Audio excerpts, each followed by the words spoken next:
In a world that never stops talking, sometimes the greatest power lies in knowing when to be silent. Today, we explore 9 moments where silence isn't weakness, it's wisdom, strength, and the key to mastering yourself, inspired by the timeless teachings of Marcus Aurelius. 1. The Whisper of Wisdom. It began on the 3rd day of the retreat, the kind where everyone wears white linen, drinks cucumber water, and pretends their lives aren't quietly unraveling. Elena wasn't there for healing. She came to escape the fallout of a public meltdown at work where a voice, once trusted, had been drowned out in a boardroom of louder egos and quieter knives. That afternoon, as sunlight filtered through swaying pine trees, she wandered to the edge of the forest path, needing a break from the fake smiles and hollow affirmations. That's when she saw him. An older man sat alone on a stone bench, cloaked in shadows despite the sun. His presence wasn't dramatic, but disarming in its stillness. He held a book with a cracked leather cover, worn, loved, surviving. Without looking up, he spoke. You talk too much. That's your wound, not your wisdom. Elena froze. No introduction, no invitation, just truth,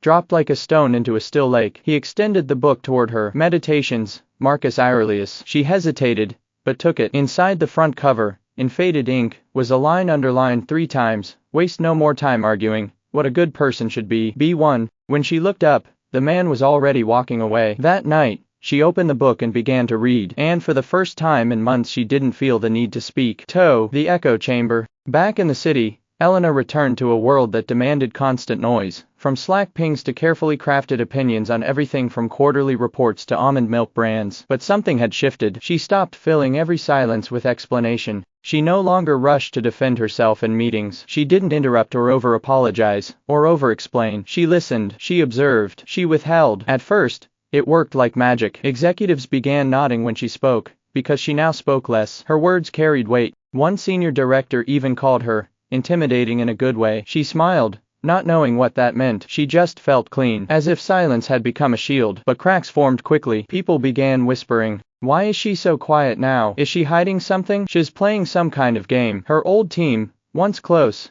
grew distant. Lunches were missed. Slack threads died when she entered. They didn't understand. This wasn't manipulation. This was healing. Then, late one night, after a long day of silence and subtle side eyes, she checked her inbox. An anonymous email. No subject, no sender. You think you're in control. You are already playing someone else's game. Her stomach twisted. The words felt familiar, not just in tone, in target. She stared at the screen, heart racing, the city humming outside her apartment window. The silence that once grounded her was now a question. Who else was watching her and why? 3. The Gossip Trap. By the 3rd week, Elena had become something of an enigma at the office. She moved through the hallways like a ghost in heels, polished, unreadable, politely distant. Her silence had grown into a presence of its own, one that unsettled as much as it impressed. Then came the meeting. It was meant to be routine, a strategy sync, 5 people, 1 hour. But halfway through, as coffee cooled and ideas clashed, her name came up. Not her work, her. A veiled comment, a slight smirk. Someone insinuated that her recent, quiet rebranding was part of a manipulative power move. Another laughed and added, she's not speaking because she's hiding something. Elena felt it like a slow leak in her chest. She could have corrected them easily. She had facts, clarity, even receipts, but she didn't. She remembered what the old man, the whisper, had triggered in her. She remembered Marcus. The best revenge is to be unlike him who performed the injury. So she said nothing. When the meeting ended, no one looked her in the eye. They filed out casually, their smirks now permanent fixtures. She stayed behind, staring at her own untouched notes. Her silence had been meant as self-discipline, not self-erasure. But in a culture of gossip, silence doesn't protect you, it feeds the story. Worse still, that night she checked her messages and found none. Not even from Claire, her closest work ally, who'd been in that room and said nothing. And that's when it hit her. She hadn't just lost her voice. She might be losing her allies, too. 4. The Fire Within. It was supposed to be a quiet evening, sushi takeout, soft jazz, and the kind of silence Elena had begun to crave. But from the moment he walked through the door, something about Nathan felt off. He kissed her cheek distractedly, dropped his bag, and barely touched his food. His eyes kept scanning her face, waiting for something. She didn't ask what was wrong. Not yet. She just watched. Halfway through dinner, he snapped. You're doing that thing again, he said, voice sharp. What thing? The not saying anything thing. Sitting there with that look. It's like trying to talk to a locked door. Elena blinked. She hadn't meant to shut him out. She had thought she was giving space, being present, listening, even if he wasn't speaking. But Nathan didn't want calm. He wanted noise, reassurance, the warmth of reaction. Are you mad at me? Did I do something? Say something. She shook her head slowly, and whispered, "No," but it only made him angrier. "God, it's like you've turned into some kind of monk. You used to care. Now it's all just walls." He left without finishing his wine. The door slammed harder than necessary. Later that night, Elena found herself pacing the apartment. His words echoed louder than she expected. Was her silence peace or punishment? And for whom? She opened Meditations again, searching for an anchor. Her eyes landed on this. When you arise in the morning, think of what a privilege it is to be alive, to breathe, to think, to enjoy, to love. She read it 3 times. She could still breathe. She could still think. But suddenly, she wasn't sure if she still knew how to love. Not if it meant being fully seen. And what if the silence she thought was strength was just another kind of disappearance? 5. The Phantom Mentor. Haunted by the cryptic gift and the man's enigmatic words, Elena found herself unable to shake the feeling that she had been set on a path, one she didn't fully understand yet. She needed answers, a thread to hold on to in the growing fog of silence and suspicion. So, one chilly morning, she returned to the retreat grounds alone. The air was crisp, the pines whispering secrets in the wind, but there was no sign of the man. She asked the other attendees, who remembered the retreat but had never seen him. The organizers shrugged. No record of any elder guest or speaker matching his description. Determined, she scoured the group photos pinned on the community board. Faces smiled back at her, friends, strangers, mentors, but no one resembled the man who had handed her the worn book and vanished like a ghost. That night, back in her apartment, Elena searched every corner of the internet for any clue,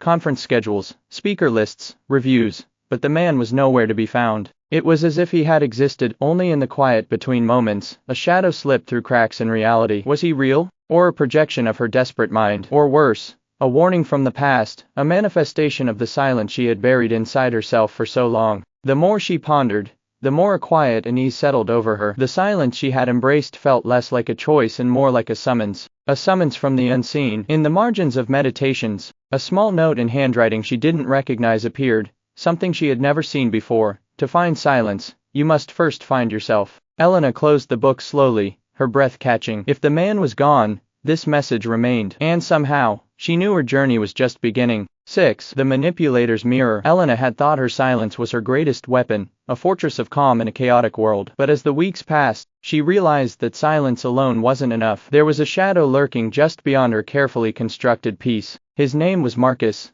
a senior executive with a reputation for ruthless ambition. He had watched Elena's transformation with a predatory gleam. Where she sought stillness, he sought control. Where she chose silence to protect herself, he wielded it like a dagger. Marcus began mirroring her tactics. Cold nods, unreadable expressions, and strategic silences that crushed conversations before they began. But unlike Elena, whose silence was rooted in discipline and self-mastery, Marcus' silence was a weapon of manipulation. In meetings, he would let others stumble over their words, then strike with a carefully chosen comment that left no room for reply. His silence was a trap, a test of weakness, and he delighted in the power it gave him over colleagues. One afternoon, Elena caught his gaze across the boardroom table, a silent challenge. It was a warning. I see your silence, and I raise you. That night, Elena's thoughts churned. The lessons from Meditations echoed in her mind. Be like the cliff against which the waves continually break, but it stands firm and tames the fury of the water around it. Was her silence strength, or had it become a mirror reflecting someone else's hunger? Was she mastering herself, or merely playing into a game controlled by others? For the first time,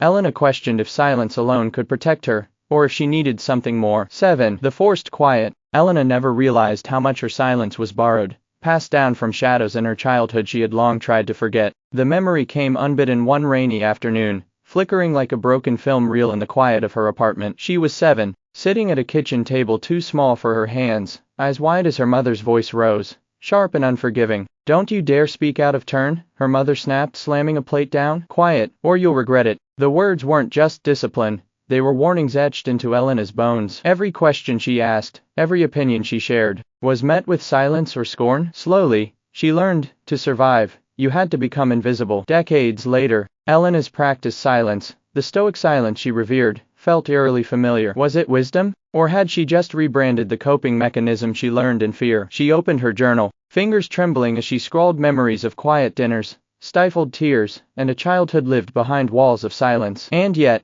beneath the pain, a paradox surfaced. The silence had saved her once, shielding her from chaos and anger. But now, that same silence was a cage. The question throbbed in her mind, had she chosen silence freely, or had it been forced upon her? a ghost she carried disguised as virtue. A heavy truth settled: to master silence, she first had to face the noise inside. 8. The rebellion of speech. The tension had been building for weeks, a pressure beneath Elena's calm exterior that no amount of silence could contain. The whispers, the betrayals, the carefully hidden lies, all of it weighed heavily on her spirit. But silence, she now realized, was not an absolute virtue. There were moments when it became complicity. The breaking point came unexpectedly. In a crowded conference room, a false accusation surfaced, subtle, cruel, designed to fracture her reputation once and for all. The room waited for her reaction, expecting the silence they had come to associate with Elena. But this time, something inside her snapped. She stood, heart pounding, but voice steady, and spoke,